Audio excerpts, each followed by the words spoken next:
ನಮಸ್ಕಾರ ವೀಕ್ಷಕರೇ, S22 news ಕನ್ನಡಕ್ಕೆ ಸ್ವಾಗತ. ಹಿರೇಬಾಗೇವಾಡಿಯಲ್ಲಿ ಕಾರ್ಗಿಲ್ ವಿಜಯ ದಿವಸಾಚರಣೆ. ಬೆಳಗಾವಿ ಜಿಲ್ಲೆಯ ಹಿರೇಬಾಗೇವಾಡಿ ಗ್ರಾಮದಲ್ಲಿ ರಾಷ್ಟ್ರೀಯ ಮಾಜಿ ಸೈನಿಕರ ಸಮನ್ವಯ ಸಮಿತಿಯ ವತಿಯಿಂದ ಕಾರ್ಗಿಲ್ ವಿಜಯ ದಿವಸ್ನು ಭಾವಪೂರ್ಣವಾಗಿ ಆಚರಿಸಲಾಯಿತು. ಕಾರ್ಯಕ್ರಮದಲ್ಲಿ ಕಾರ್ಗಿಲ್ ಯುದ್ಧದಲ್ಲಿ ದೇಶಕ್ಕಾಗಿ ತಮ್ಮ ಪ್ರಾಣವನ್ನು ಅರ್ಪಿಸಿದ ವೀರ ಯೋಧರಿಗೆ ಪುಷ್ಪನಮನ ಸಲ್ಲಿಸಿ 2 ನಿಮಿಷಗಳ ಮೌನಾಚರಣೆ ಮೂಲಕ ಗೌರವ ಸಲ್ಲಿಸಲಾಯಿತು.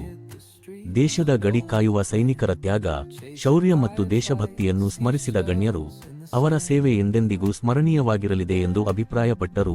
ಈ ಸಂದರ್ಭದಲ್ಲಿ ಮಾತನಾಡಿದ ಮಾಜಿ ಸೈನಿಕರು, ಕಾರ್ಗಿಲ್ ವಿಜಯ ದಿವಸ್ ಕೇವಲ ಒಂದು ದಿನದ ಆಚರಣೆಯಲ್ಲ, ದೇಶಕ್ಕಾಗಿ ಜೀವತ್ಯಾಗ ಮಾಡಿದ ಯೋಧರ ಸಾಹಸವನ್ನು ಮುಂದಿನ ಪೀಳಿಗೆಗೆ ಪರಿಚಯಿಸುವ ದಿನವಾಗಿದೆ ಎಂದು ಹೇಳಿದರು.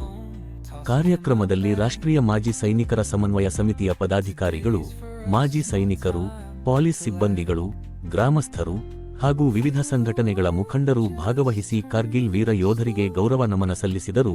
ಕಾರ್ಯಕ್ರಮವು ರಾಷ್ಟ್ರಗೀತೆಯೊಂದಿಗೆ ಯಶಸ್ವಿಯಾಗಿ ಸಮಾಪ್ತಿಯಾಯಿತು.